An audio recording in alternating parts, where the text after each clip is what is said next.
नमस्ते दोस्तों, आपका स्वागत है द मूवी एको में।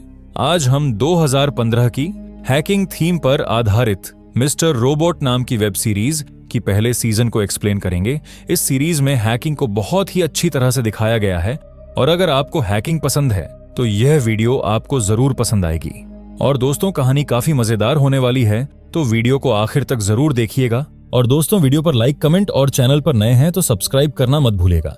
कहानी की शुरुआत में हम एलियट नाम के एक बंदे को देखते हैं जो न्यूयॉर्क सिटी में रहने वाला एक साइबर सिक्योरिटी इंजीनियर है, जो थोड़ा अजीब किस्म का इंसान था। जहां वह ऑलसेफ नाम की टेक कंपनी में काम करता है। पहली नजर में उसकी जिंदगी बेहद बोरिंग लगती है। हर रोज उसका बस एक ही रूटीन था, ऑफिस जाना, लोगों से दूरी बनाए रखना और फिर घर लौट आना। लेकिन जैसे ही रात होती है, एलियट की दुनिया एकदम से बदल जाती है। अपनी हैकिंग स्किल की बदौलत वह एक तरह का डिजिटल वॉचडॉग बन चुका था। चाहे डेटा एन्क्रिप्शन कितना ही सुरक्षित या जटिल क्यों ना हो, एलियट उसे हैक करने का तरीका ढूंढ ही लेता था। वह यह सब मजे के लिए नहीं, बल्कि उन लोगों को न्याय दिलाने के लिए करता है जिन्हें इसकी जरूरत होती है। खैर, अब एक दिन एलियट एक कॉफी शॉप में जाता है और वहां के ओनर रोहित के पास बैठ जाता है। शुरुआत में दोनों के बीच नॉर्मल बातचीत होती है। एलियट वहां के तेज वाईफाई की तारीफ भी करता है, लेकिन कुछ मिनटों बाद एलियट का रवैया बदल जाता है। वो बताता है कि उसने रोहित का नेटवर्क हैक कर लिया है और उसके चाइल्ड वीडियो रैकेट की पूरी सच्चाई उजागर कर दी है। उसके पास से बच्चों से जुड़े बहुत सारे अश्लील वीडियोस मिले हैं जिन्हें रोहित पैसे लेकर अपने क्लाइंट्स को बेचता है। एलियट यह भी बताता है कि उसने ये सारे डेटा और फाइलें कॉपी कर ली हैं ताकि वो सबूत मिटाकर वहां से भाग न सके। यह सब सुनकर रोहित घबरा जाता है, लेकिन वो कहता है कि एलियट पुलिस को कुछ नहीं बता सकता क्योंकि किसी के सिस्टम को हैक करना भी एक क्राइम है। तब एलियट बताता है कि उसने पहले ही पुलिस को इस बारे में खबर दे चुके हैं, वह भी एक अनट्रेसेबल नंबर से। इससे साफ होता है कि एलियट हमेशा पहले से अपनी चालें सोचकर चलता है। अब डर के मारे रोहित उसे पैसे देने की कोशिश करता है, लेकिन एलियट साफ इनकार करते हुए कहता है कि तुम समझे नहीं दोस्त, बात पैसों की नहीं है। उसके बाद पुलिस वहां पर पहुंचती है और रोहित को गिरफ्तार कर लेती है। अब अगले दिन हम एलियट को अपने ऑफिस ऑलसेफ में देखते हैं, जहां पर सोशली ऑकवर्ड एलियट ऑफिस में सबको अवॉइड करते हुए अपने डेस्क पहुंचता है। वह अपने बॉस गिडियन समेत लगभग सभी से दूरी बनाए रखता है और पूरा समय अपने कंप्यूटर में गुजारता है। लेकिन वहां पर मौजूद एक कलीग से उससे बात करना बेहद पसंद था और वो था एंजेला।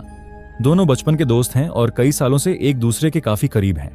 एलियट उसे काफी पसंद करता है, लेकिन वह कभी कह नहीं पाता क्योंकि एंजेला का पहले से ही एक बॉयफ्रेंड है। अब ऑफिस खत्म होने के बाद एलियट अपनी थेरेपिस्ट से क्रिस्टा से मिलता है। वो उससे हफ्ते में कम से कम 3 बार मिलता है ताकि अपने डिप्रेशन का इलाज करा सके। एलियट की एक आदत है, वो जिन्हें भी जानता है वो उनके बारे में और अच्छी तरह से जानने के लिए उन्हें भी हैक कर लेता है। उसने क्रिस्टा की पूरी लाइफ की एक सीडी बनाई है जिसमें उसकी सारी पर्सनल डिटेल्स मौजूद हैं और वह इसी तरह हर हैक की सीडी बनाकर रखता है। और यहां तक कि उसे यह भी पता है कि फिलहाल वो माइकल नाम के एक मिडिल एज व्यक्ति को डेट कर रही है। एलियट क्रिस्टा की परवाह करता है, इसलिए वह माइकल की जानकारी खोजने की कोशिश करता है, लेकिन घंटों इंटरनेट खंगालने के बावजूद उसे कुछ नहीं मिलता। काउंसलिंग सेशन में क्रिस्टा उससे कई सवाल पूछती है, लेकिन एलियट की सोशल ऑकवर्डनेस के चलते वह लगभग कुछ भी जवाब नहीं दे पाता। असल में थेरेपी से उसे जरा भी मदद नहीं मिल रही थी। घर पर उसे अक्सर पैनिक अटैक्स और डिप्रेशन झेलना पड़ता है क्योंकि उसके पास न दोस्त हैं न परिवार। क्योंकि उसके पिता की मौत रेडिएशन एक्सपोजर के कारण ल्यूकीमिया से हुई थी और उसकी मां भी उसे बहुत कम उम्र में छोड़कर चली गई थी, इसलिए उसे अपने आप को संभालने के लिए मॉर्फिन के हाई डोसेज लेने पड़ते हैं। अगले दिन एलियट के ऑफिस में जायंट टेक कंपनी ई कॉर्प के कुछ खास लोग आते हैं जिसे एलियट इविल कॉर्प बोलता है। उसे यह कंपनी जरा भी पसंद नहीं क्योंकि उसके अनुसार ये लोग लालची हैं और अपने कंज्यूमर्स का बिल्कुल परवाह नहीं करते। लेकिन दुख की बात यह है कि इविल कॉर्प अभी ऑलसेफ को फंडिंग कर रही है। तभी कॉर्प के vice president tech officer Tyrell उससे बात करने आते हैं। वो बोलता है, मेरी शुरुआत भी लिनक्स से हुई थी, क्या तुम प्रॉपर्टीज पर काम कर रहे हो? मैं भी अभी केडी पे काम कर रहा हूं। ये सुनकर एलियट शॉक हो जाता है कि एक एग्जीक्यूटिव लिनक्स चला रहा है। तब टायरेल बोलता है, तुम सोच रहे होंगे मैं लिनक्स कैसे चला रहा हूं, पर क्या करें, पुरानी आदतें नहीं बदलती और तुम्हारे साथ काम करके मजा आएगा। एलियट अपनी मॉर्फिन की आदत जारी रखता है। थोड़ी देर बाद वो अपनी थेरेपिस्ट क्रिस्टा की तस्वीरें स्क्रॉल कर रहा होता है। तब उसे पता चलता है कि उसका बॉयफ्रेंड माइकल ने आखिरकार सोशल मीडिया में अकाउंट बना लिया है। तब एलियट को एक आइडिया आता है। वह एक अजनबी बनकर माइकल के पास जाता है और अपनी मां को कॉल करने के बहाने उसका फोन ले लेता है। लेकिन असल में वह अपने ही नंबर पर कॉल करता है ताकि माइकल का फोन नंबर हासिल कर सके। उसे नंबर मिल जाने के बाद एलियट कॉल हिस्ट्री डिलीट करता है और फोन वापस लौटा देता है। घर लौटते समय उसे अचानक अपनी कॉलीग एंजेला का फोन आता है। वह बताती है कि ईविल कॉर्प के सर्वर पर DDoS अटैक हुआ है। अंदर ही अंदर एलियट इस खबर से खुश होता है और चाहता है कि और ज्यादा नुकसान हो, लेकिन जैसे ही एंजेला उससे मदद मांगती है वह तुरंत ऑफिस की तरफ निकल पड़ता है। अब ऑफिस पहुंचने पर वहां पर मौजूद एक और कॉलीग लियो उसे हालात समझाता है। वह बताता है कि यह अब तक का सबसे खतरनाक DDoS अटैक है और हर कोशिश के बावजूद यह रुक नहीं रहा। तब एलियट पूछता है कि क्या तुमने DNS रिकॉन्फ़िगर किया? दोस्तों, DNS रिकॉन्फ़िगर का मतलब है अटैक को बंद करने के लिए रेट लिमिट लगाई जाए। रेट लिमिट यानी 1 सेकंड में कितनी रिक्वेस्ट एक IP से आ सकती है, या फिर वेबसाइट को दूसरे एक IP एड्रेस पे पॉइंट कर दिया जाए। लियो कहता है उससे भी कोई फर्क नहीं पड़ रहा है। एलियट सर्विस रोक देने के लिए कहता है। तब लियो बोलता है मैंने पहले से ही सर्विस रोक दी है और सर्वर को रिबूट भी किया, पर सर्वर फिर से ऑन नहीं हो रहा है। एलियट बिना समय गवाए सिस्टम में लॉग इन करता है और उसे पता चलता है कि हमला कई जगहों से हो रहा है। इसके अलावा उसे यह भी पता चलता है कि यह DDoS नहीं बल्कि एक रूटकिट है जो पूरे सिस्टम को तहस नहस कर रहा है। दोस्तों, रूटकिट एक मैलिशियस प्रोग्राम है जिसके पास सिस्टम का रूट एक्सेस होता है। यह सिस्टम पर वायरसेस को इंस्टॉल कर देता है। रूटकिट के पास एडमिट प्रिविलेज होने की वजह से वो फाइल्स को डिलीट कर सकता है। एंजेला बोलती है तो इसे रोके कैसे? तब एलियट कहता है इससे छुटकारा पाने का एक ही तरीका है, पूरे सिस्टम को ऑफलाइन करके वायरस को मैन्युअली रिमूव करना। एलियट के बॉस गिडियन को यह आइडिया जोखिम भरा लगता है क्योंकि इससे सिस्टम को और नुकसान हो सकता है, लेकिन जब कोई दूसरा ऑप्शन नहीं बचता तो वह इसके लिए मान जाता है। गिडियन और एलियट डेटा सेंटर जाते हैं और रिकवरी शुरू करते हैं। वायरस अभी भी CS30 सर्वर पर है, तो एलियट CS30 सर्वर पर आने वाले ट्रैफिक को CS51 पर रीडायरेक्ट कर देता है ताकि वायरस फिर से बूट ना हो पाए। इसके बाद वायरस को मैन्युअली रिमूव कर एलियट सिस्टम को रिबूट करता है और उनका यह प्लान कामयाब होता है और सर्वर आखिरकार सिक्योर हो जाता है। खैर, अब इसके बाद एलियट एन्क्रिप्टेड फाइलें चेक कर रहा होता है, तभी उसे एक अजीब टेक्स्ट फाइल दिखाई देता है F सोसाइटी, जिस पर लिखा था लीव मी हियर। एलियट समझ जाता है कि यह फाइल जानबूझकर उसे दिखाने के लिए छोड़ी गई है, इसलिए वह इसे डिलीट नहीं करता बल्कि वो रूट डायरेक्टरी के एक्सेस को रिकॉन्फ़िगर कर देता है। वो chmod कमांड का यूज करता है। वह डायरेक्टरी का एक्सेस सिर्फ अपने आप को देता है जिस नाम से एलियट का यूजर उस सिस्टम पर है, यानी उस रूट डायरेक्टरी को या तो रूट यूजर और या सिर्फ एलियट ही उसे यूज कर सकता है ताकि fsociety.dat फाइल को कोई भी ना देख पाए। इसके बाद हम देखते हैं जब एलियट सबवे से घर लौट रहा होता है, मिस्टर रोबोट नाम का एक आदमी उससे मिलता है। वह एलियट से कहता है कि अगर उसने टेक्स्ट फाइल डिलीट नहीं की है तो अगले स्टेशन पर उतरकर उससे बाहर मिले। यह सुनकर एलियट समझ जाता है कि वह F सोसाइटी का मेंबर है, वही ऑर्गेनाइजेशन जिसने ईविल कॉर्प पर हमला किया था। वह जल्दी से ट्रेन से उतरता है और उसका पीछा करता है। अब थोड़ी बातचीत के बाद मिस्टर रोबोट उसे कोनी आइलैंड में अपने ठिकाने पर ले जाता है, एक बेसमेंट जैसी जगह जहां कई कंप्यूटर रखे हैं। वो बताता है कि उनकी हैकिंग टीम बाहर से काम नहीं करते बल्कि सबको एक ही जगह आकर सब काम करना पड़ता है ताकि कोई भी उन्हें ट्रैक नहीं कर सके। इसके बाद घर लौटकर एलियट तुरंत अपने कंप्यूटर में लॉगिन करता है और मिस्टर रोबोट और F सोसाइटी के बारे में जानकारी निकालने की कोशिश करता है, लेकिन उनके बारे में इंटरनेट पर एक भी जानकारी मौजूद नहीं होती। अगले दिन वो फिर कोनी आइलैंड पहुंच जाता है और मिस्टर रोबोट से मिलकर उनसे बातचीत शुरू करता है। अब मिस्टर रोबोट अपना असली प्लान बताता है। वो दुनिया के बड़े बड़े सर्वर को हैक कर पूरी दुनिया का कर्ज मिटाकर गरीब अमीर के बीच फर्क मिटा देना चाहता है, यानी एक ग्लोबल फाइनेंशियल क्राइसिस करना चाहता था। फिर वो बताता है कि उसने एलियट को क्यों चुना, क्योंकि उसकी हैकिंग स्किल्स बेहतरीन हैं और उसके पास ईविल कॉर्प यानी ई कॉर्प के सिस्टम का एक्सेस है। मिस्टर रोबोट यह भी खुलासा करता है कि ईविल कॉर्प का दुनिया के 70% क्रेडिट इंडस्ट्री पर कब्जा है, इसलिए उन्होंने ईविल कॉर्प को टारगेट किया है। अब एलियट कशमकश में फंस जाता है। एक तरफ वह कर्ज में डूबे लोगों की मदद करना चाहता है, लेकिन दूसरी तरफ उसे लगता है कि अमीरों के मेहनत से कमाए हुए पैसा छीनना भी गलत है। फिर वह कहता है वह इस बारे में सोच कर बताएगा। जाने से पहले मिस्टर रोबोट उसे एक टास्क देता है। वो बोलता है कल FBI और तुम्हारी मीटिंग होगी, तुम्हें ईविल कॉर्प के सर्वर में जाकर उस CST की डेट फाइल को एडिट करके उसमें ईविल कॉर्प का CEO टैरी कोल्बी का IP एड्रेस डालना है ताकि सारा इल्जाम CEO कोल्बी पर लगे। उस रात परेशान एलियट आईपी एड्रेस बदल देता है और फाइल तैयार कर लेता है, लेकिन उसे एफबीआई को देने का मन नहीं करता। उसे कोल्बी से नफरत था, लेकिन वह उसे इस तरह फंसाना नहीं चाहता। अगले दिन ऑफिस में एलियट और उसके कॉलीग्स एफबीआई और इविल कॉप के अधिकारी साइबर अटैक पर मीटिंग कर रहे थे। मीटिंग के दौरान एंजेला अटैक के बारे में बता रही होती है, लेकिन घमंडी कोल्बी को उसका प्रेजेंटेशन पसंद नहीं आता, इसलिए उसे मीटिंग से बाहर निकाल देता है। एलियट पहले वह फाइल दे रहा था जो सच में हुआ था, लेकिन क्योंकि कोल्बी ने एंजेला की इंसल्ट की, इसलिए वो दूसरी फाइल निकालता है जिसमें कोल्बी के सिस्टम का आईपी एड्रेस होता है, लेकिन फाइल बदलते समय टायरेल उसे देख लेता है। अब इसके बाद कई दिन बीत जाते हैं, लेकिन कोल्बी की गिरफ्तारी की कोई खबर नहीं आती। ऊपर से मिस्टर रोबोट और एफ सोसाइटी की भी कोई खबर नहीं थी, वह लोग भी गायब थे। तब एलियट सोचने लगता है कि शायद उसे बेवकूफ बनाया गया है। जब उसके पास करने को कुछ नहीं था, वह क्रिस्टा के बॉयफ्रेंड माइकल के साथ टाइम पास करने लगता है। वह बैंक अधिकारी बनकर माइकल को कॉल करता है और उससे उसके कई इंपॉर्टेंट जानकारी निकाल लेता है। फिर उन जानकारियों की मदद से वह आसानी से माइकल के अकाउंट हैक कर लेता है। तब उसे पता चलता है कि माइकल कई लड़कियों के साथ चीटिंग कर रहा है, उनमें से कुछ तो नाबालिग भी हैं। उस रात एलियट माइकल के पास जाता है और उसे बताता है कि वह उसके हर राज से वाकिफ है। फिर वह माइकल को ब्लैकमेल करता है कि वह फौरन क्रिस्टा को सब सच सच बता दे, वरना वो ये सब पुलिस को बता देगा। मजबूर होकर माइकल उसकी बात मान लेता है। खैर, अब कुछ हफ्तों बाद आखिरकार खबर आती है कि इविल कॉप के सीईओ टेरी कोल्बी को गिरफ्तार कर लिया गया है। यह देखकर एलियट बहुत खुश होता है। तभी सूट पहने कुछ लोग उसे जबरदस्ती एक कार में बिठा लेते हैं। वे उसे एक ऑफिस में ले जाते हैं जहां कई लोग उसका इंतजार कर रहे होते हैं। उनमें से एक है इविल कॉर्प का वीपी टेक ऑफिसर टायरेल। तब एलियट को पता चलता है कि कोल्बी की गिरफ्तारी के बाद वह कंपनी का इंटरिम सीईओ बन गया है। टायरेल एलियट को इविल कॉर्प में हेड ऑफ साइबर सिक्योरिटी की नौकरी ऑफर करता है, जिसमें कुछ ही महीनों में वह करोड़ों कमा सकता है। लेकिन थोड़ा सोचने के बाद एलियट मना कर देता है, यह कहते हुए कि वो अपने मौजूदा नौकरी से संतुष्ट है। इसके बाद एलियट अपने कंप्यूटर पर लॉगिन करता है और टायरेल का डेटाबेस हैक करने की कोशिश करता है। हैरानी की बात यह है कि इविल कॉर्प का नया इंटरिम सीईओ 2 स्टेप ऑथेंटिकेशन तक इस्तेमाल नहीं करता और एलियट आसानी से उसकी ईमेल्स तक पहुंच जाता है। लेकिन वहां उसे कुछ फैमिली फोटोज के अलावा कोई इंपॉर्टेंट चीज नहीं मिलती।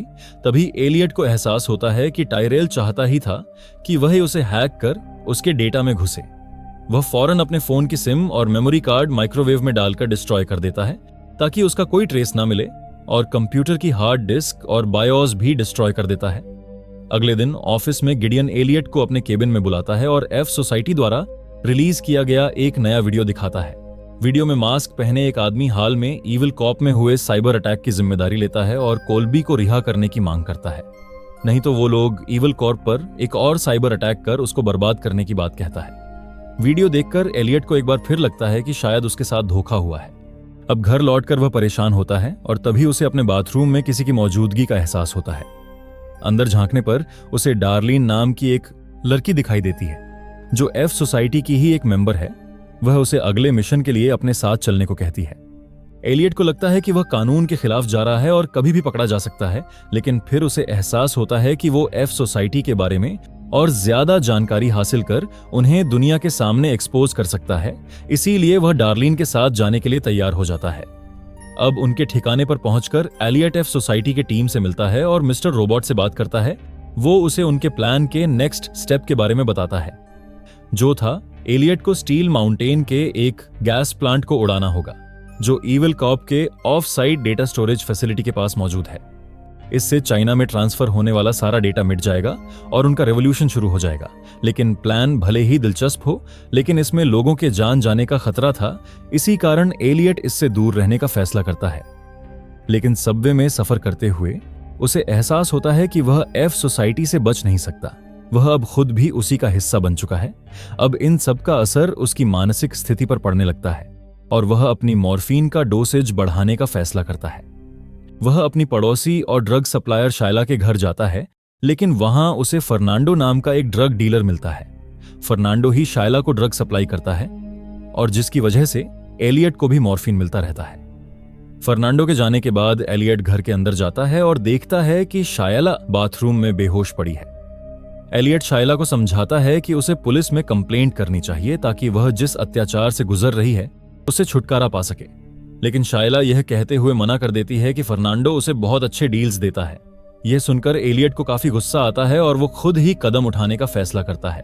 फिर गुमनाम तरीके से पुलिस को फर्नांडो की सारी डिटेल्स दे देता है, जिससे उसे गिरफ्तार कर लिया जाता है, यह जानते हुए भी कि इससे उसकी मॉर्फिन की सप्लाई बंद हो जाएगी।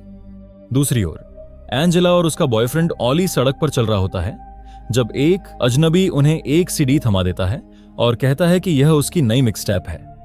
घर लौटकर ऑली वह सीडी अपने कंप्यूटर में चलाता है और तभी उसे अपनी एक गर्लफ्रेंड का ईमेल मिलता है जिसमें वह उसे मिलने के लिए बुलाती है। ऑली एंजेला से झूठा बहाना देकर घर से निकल जाता है। अब उसके जाते ही हम देखते हैं कि उस सीडी के जरिए सिस्को नाम का एक आदमी ऑली की कंप्यूटर को हैक कर लेता है। अब सिस्को उसके मेल और उसके वेबकैम के जरिए एंजेला को भी देख सकता है और उसे ऑली की गर्लफ्रेंड के बारे में भी पता चल जाता है। उधर इविल कॉर्प का इंटरिम सीईओ टायरेल अपने बॉस से मिलता है और उम्मीद करता है कि उसे परमानेंट सीईओ बना दिया जाएगा, लेकिन उसे पता चलता है कि इस पोजीशन के लिए बोर्ड को एक बहुत ही अच्छा कैंडिडेट मिला है। यह सुनकर टायरेल अंदर ही अंदर काफी गुस्सा होता है। फिर हम देखते हैं सिस्को ऑली से कहता है कि अगर तुमने वह सीडी ऑल सेफ के सिस्टम में नहीं डाली तो हम एंजेला और तुम्हारी गर्लफ्रेंड की प्राइवेट पिक्चर्स और तुम्हारे बारे में सब कुछ ऑनलाइन कर देंगे। दूसरी तरफ रात को एलियट, शायला और बाकी ऑल सेफ के कर्मचारी गिडियन के घर डिनर के लिए आते हैं। सब एक दूसरे से बातें कर रहे होते हैं, तभी टीवी पर खबर आती है एफ सोसाइटी ने फिर साइबर अटैक किया है। इस बार उन्होंने ऐसे डॉक्यूमेंट्स लीक किए हैं जिनसे पता चलता है कि इविल कॉर्प को वॉशिंगटन के टॉक्सिक वेस्ट स्कैंडल के बारे में पहले से पता था, वही हादसा जिसके कारण एलियट के पिता और एंजेला की मां की मौत हुई थी। यह सुनकर एलियट का दिल टूट जाता है, लेकिन अब उसे एक नया मकसद मिल चुका था, इविल कॉर्प की बर्बादी। अगले सीन में एंजेला और ऑली जब घर लौटते हैं तो उनके बीच रिश्ते को लेकर छोटी सी बहस होती है। इसी मौके का फायदा उठाते हुए ऑली सीडी वाली बात बताता है। वो एंजेला को बताता है अगर उसने वो सीडी ऑल सेफ के सिस्टम में नहीं डाला तो उसका और एंजेला की सारी डिटेल्स वो हैकर ऑनलाइन पब्लिश कर देगा। अब हम एलियट को देखते हैं जो एफ सोसाइटी के ठिकाने पर पहुंचता है।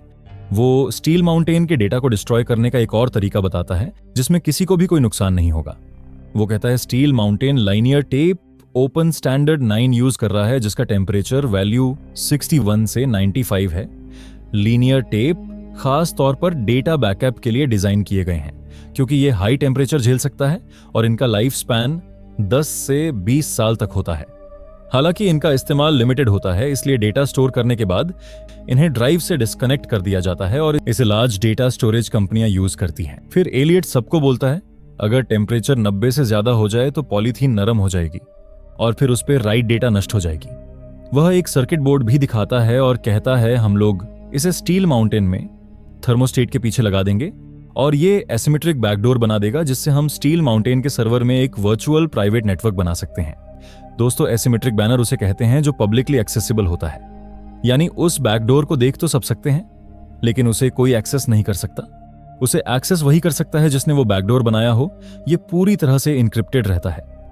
एलियट बैकडोर का यूज करके उनके इंट्रानेट यानी स्टील माउंटेन के खुद के नेटवर्क जो वाईफाई से भी कनेक्टेड है उसे हैक करके वो एक वर्चुअल प्राइवेट नेटवर्क बना देगा जो इंटरनेट से एक्सेस होगा, जिससे वो लोग बाहर से कनेक्ट होकर थर्मोस्टेट के टेम्परेचर को बढ़ा देंगे और स्टील माउंटेन की बैकअप टेप बर्बाद हो जाएगी। तब वहीं पर मौजूद एक बंदा बोलता है इविल कॉर्प का एक बैकअप चाइना में भी है, हमें उससे भी बर्बाद करना होगा। तब डार्लिन बोलती है इस काम के लिए वो डार्क आर्मी के बंदे से बात कर लेगी। फिर डार्लिन डार्क आर्मी के बंदे से मिलती है और वो और कोई नहीं बल्कि सिस्को होता है जो ऑली को ब्लैकमेल कर रहा था और साथ में वो डार्लिन का भी बॉयफ्रेंड है। दूसरी तरफ एंजेला ऑल सेफ में वह सीडी ऑली के सिस्टम में डाल देती है और इस बारे में ऑली को बताकर उससे ब्रेकअप कर उसका घर छोड़ देती है। फिर एलिट और उसके साथी स्टील माउंटेन पहुंचते हैं। एलियट सोशल इंजीनियरिंग का इस्तेमाल करके किसी तरह से बिल्डिंग में एंटर कर जाता है, पर जहां थर्मोस्टेट होता है वो वहां जा नहीं पाता। लेकिन तभी वहां उसे टायरेल मिलता है और वो एलियट को स्टील माउंटेन के रेस्टोरेंट ले जाता है जो एक वीआईपी एरिया है। एलियट कुछ देर बाद बाथरूम जाता है और वहां थर्मोस्टेट लगा होता है जहां वो सर्किट बोर्ड को थर्मोस्टेट से कनेक्ट कर देता है। फिर डार्लिन डार्क आर्मी से आईआरसी से चाइनीज डेटाबेस को तबाह करने के लिए हमले की सीक्वेंस के बारे में बात करती है, लेकिन अचानक डार्क आर्मी अटैक करने से मना करते हुए डार्लिन को अपने चैनल से निकाल देते हैं। उसे समझ नहीं आता आखिर उन्होंने ऐसा क्यों किया। फिर डार्लिन मिस्टर रोबोट के ठिकाने पर पहुंचती है और वो सबको बताती हैं कि डार्क आर्मी ने उनकी मदद करने से मना कर दिया है। फिर डार्लिन स्टील माउंटेन को इसी वक्त बर्बाद करने की बात कहती है। तब मिस्टर रोबोट कहता है इससे कोई फर्क नहीं पड़ेगा, क्योंकि वो लोग फिर से चाइना के बैकअप सर्वर से अपने आप को रिकवर कर लेंगे। एलियट कहता है तो हमें कोई और तरीका ढूंढना होगा। इधर इविल कॉर्प में गिडियन टायरेल से मिलने आता है। वह टायरेल को बताता है कि उसने पर्सनली नेटवर्क्स को सुरक्षित किया है और CS-30 सर्वर पर हैकर्स को पकड़ने के लिए हनी पॉट लगाया है। अगर हैकर्स अभी भी नेटवर्क में है तो हनी पॉट्स के कारण वह कोई डैमेज नहीं कर पाएंगे। वो लोग उस फेक सर्वर पर लॉगिन करेंगे ये मानकर कि वो लोग हमारे मेन नेटवर्क में हैं और हम लोग उनकी पूरी एक्टिविटी को रिकॉर्ड कर लेंगे। हनी पॉट एक ऐसा सिस्टम होता है जो हैकर्स को अपनी ओर अट्रैक्ट करता है, क्योंकि इस सिस्टम में वह पोर्ट्स ओपन होते हैं जिससे हैकर सिस्टम में इंटर हो सके। और जब हैकर सिस्टम में इंटर हो जाते हैं, हनी पॉट उसकी सारी एक्टिविटीज को रिकॉर्ड कर लेती है। यही वह रीजन था जिसके कारण डार्क आर्मी ने अटैक करने से मना कर दिया और डार्लिन को अपने चैनल से बाहर निकाल दिया। अगले दिन ऑल सेफ में ऑली एलियट को कुछ हार्ड डिस्क देता है डेटा रिकवर वाले को देने के लिए। वो कुछ परेशान लग रहा था, इसलिए एलियट ऑनली का ईमेल हैक करता है और उसे पता चलता है कि कोई उसे और एंजेला को ब्लैकमेल कर रहा है। इसके बाद वह एंजेला के पास जाता है जो उसे सारी बातें बता देती है। एलियट समझ जाता है कि जो सीडी एंजेला ने ऑल सेफ में डाली थी वो उसी के लिए ही थी, ताकि डार्क आर्मी के बंदे उसे मिल सके। अब एलियट डार्क आर्मी से मिलने एक जगह जाता है जहां वाईफाई, रेडियो और बाकी सभी सिग्नल ब्लॉक होता है, और वो पहली बार डार्क आर्मी के लीडर व्हाइट रोज से मिलता है। व्हाइट रोज एलियट को यह समझाने के लिए सिर्फ 3 मिनट देता है कि क्यों डार्क आर्मी को एफ सोसाइटी के साथ मिलकर स्टील माउंटेन प्लान पर आगे बढ़ना चाहिए। डार्क आर्मी ने ऑली को वो सीडी ऑल सेफ में यह देखने के लिए डालने के लिए कहा था ताकि एफ सोसाइटी के हैक के फेज 1 में कोई ऐसी खामियां तो नहीं बची जो सब कुछ बर्बाद कर सकती हैं। और इसी दौरान उन्हें हनी पॉट का पता चला। व्हाइट रोज बताती है कि जब तक एलियट हनी पॉट नहीं हटाता वह और डार्क आर्मी आगे नहीं बढ़ेंगे, और एलियट को हनी पॉट हटाने के लिए 50 घंटे का समय देता है। इसके बाद एलियट ऑल सेफ वापस जाता है और डार्लिन को कॉल करता है। उसे इंस्ट्रक्शन देता है कि वह एक एफ सोसाइटी का वीडियो चलाकर ऑल सेफ के स्टाफ का ध्यान भटकाए। इस बीच एलियट गिडियन के अकाउंट में 2 स्टेप ऑथेंटिकेशन को बायपास करके सर्वर में घुस जाता है और हनी पॉट हटा देता है। उधर एलियट डार्लिन से मिलता है और उसे बताता है कि स्टील माउंटेन का प्लान 2 दिनों से कम समय में पूरा हो जाएगा। यह सुनकर डार्लिन बेहद खुश होती है। एलियट उसे किस करने के लिए जाता है, लेकिन वह गुस्से में पीछे हट जाती है और पूछती है कि क्या वह भूल गया है कि वह कौन है। उसी पल एलियट को अचानक याद आता है कि डार्लिन उसकी बहन है। ड्रग ओवरडोज के कारण एलियट को अपने अतीत की कोई याद नहीं थी। इसके बाद एलियट घर लौटता है और उसे एक बिना लेबल वाला सीडी मिलता है जिसमें मिस्टर रोबोट की कई तस्वीरें हैं, कुछ अकेले और कुछ एलियट के साथ। आखिर एलियट समझ जाता है कि मिस्टर रोबोट असल में उसका पिता है। अब अगले दिन मिस्टर रोबोट एलियट से मिलने आता है और उसकी मानसिक स्थिति को लेकर चिंता जताता है। उसे देखकर एलियट को वो सारी बातें याद आने लगती हैं जिन्हें उसने खुद से छुपा लिया था, अपने ही अतीत को हैक करके उन सीढ़ियों के बीच जहां वह अपनी बाकी हैक्स को रखता था। उसे यह समझ नहीं आ रहा था कि उसका पिता, जिसे वह 20 साल पहले मरा हुआ समझता था, अभी भी जिंदा है। वह मिस्टर रोबोट से पूछता है कि आखिर यह चल क्या रहा है। तब मिस्टर रोबोट कहता है कि सवाल पूछना बंद करो और जवाब चाहिए तो उसके साथ चले। फिर अगले सीन में टायरेल का बॉस उससे मिलने आता है और उसे बताता है कि हमें अब तुम्हारी जरूरत नहीं, इसलिए तुम्हें इविल कॉर्प छोड़ना होगा। टायरेल पूछता है मेरी गलती क्या है, तब उसका बॉस उसे समझाकर वहां से चला जाता है।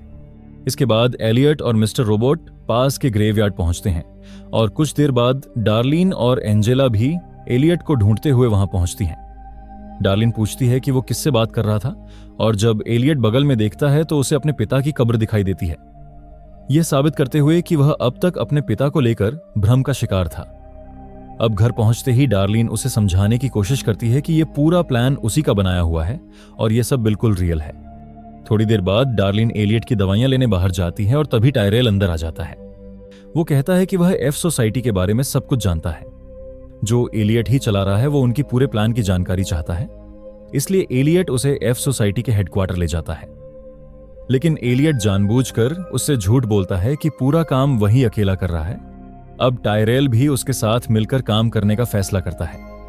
इसके बाद हम देखते हैं एलियट 3 दिन बाद टायरेल की एसयूवी में जागता है और उसे कुछ भी याद नहीं होता कि इन दिनों में क्या हुआ। वह एफ सोसाइटी हेडक्वार्टर जाता है और देखता है कि उनका पूरा प्लान पहले ही सफलतापूर्वक एग्जीक्यूट हो चुका है। डार्लिन उससे नाराज है और पूछती है कि वह कहां था और उसने बिना बताए प्लान क्यों एग्जीक्यूट किया। लेकिन उनका प्लान बेहद सफल रहा, क्योंकि अब हजारों लोग एफ सोसाइटी में शामिल होने और उसके लिए प्रदर्शन करने लगे थे। इसके बाद एलियट टायरेल को ढूंढते हुए ईविल कॉर्प पहुंचता है, लेकिन उसकी पुरानी सेक्रेटरी बताती है कि टायरेल अब वहां काम नहीं करता। थोड़ी ही देर में एफ सोसाइटी एक वीडियो जारी करती है जिसमें एक मास्क पहना आदमी अनाउंस करता है कि उन्होंने ईविल कॉर्प का सारा फाइनेंशियल डेटा मिटा दिया है, अब लोग अपने कर्ज से आजाद हैं, और कहता है कि जैसे ही स्टॉक मार्केट खुलेगा ईविल कॉर्प बर्बाद हो जाएगा। दूसरी ओर एफ सोसाइटी के सदस्य अपने सारे हार्ड डिस्क, कंप्यूटर पार्ट्स और सबूत डिस्ट्रॉय कर देते हैं। इसी बीच एलियट मिस्टर रोबोट को बुलाने का फैसला करता है और ऐसा करने का एकमात्र तरीका है खुद को गिरफ्तार करवाना। जैसे ही वह 911 डायल करने वाला होता है, मिस्टर रोबोट वहां आ जाता है। एलियट मिस्टर रोबोट को दीवार पर पटक देता है, लेकिन दूसरों की नजर में ऐसा लगता है कि वह खुद से लड़ रहा है। मिस्टर रोबोट चेतावनी देता है कि वह एलियट के अंदर ही मौजूद है, लेकिन एलियट विश्वास नहीं करता। इसे साबित करने के लिए मिस्टर रोबोट एक आदमी को गाली देता है जो उसे मुक्का मार देता है। दूर से देख रहा एलियट भी वहीं पर गिर पड़ता है और उसकी आंख काली पड़ जाती है। एलियट अब भी अपनी कल्पनाओं और सच्चाई के बीच फंसा है। उसे समझ नहीं आता कि किस पर भरोसा करे। अब उसका एक ही मकसद था टायरेल को ढूंढना, ताकि वह सुनिश्चित कर सके कि वह पागल नहीं हो रहा। वह घर लौटता है और अपने कंप्यूटर स्क्रीन पर एफ सोसाइटी के हैक का असर देखता है। तभी कोई दरवाजा खटखटाता है। एलियट दरवाजा खोलता है और सीजन 1 इसी रहस्यमय मोड़ पर समाप्त हो जाती है। जुड़े रहने के लिए धन्यवाद। अगर आपको वीडियो अच्छी लगी हो तो लाइक, शेयर और नए हैं तो सब्सक्राइब करना ना भूलें। मिलते हैं अगली बार और एक रोमांचक कहानी के साथ।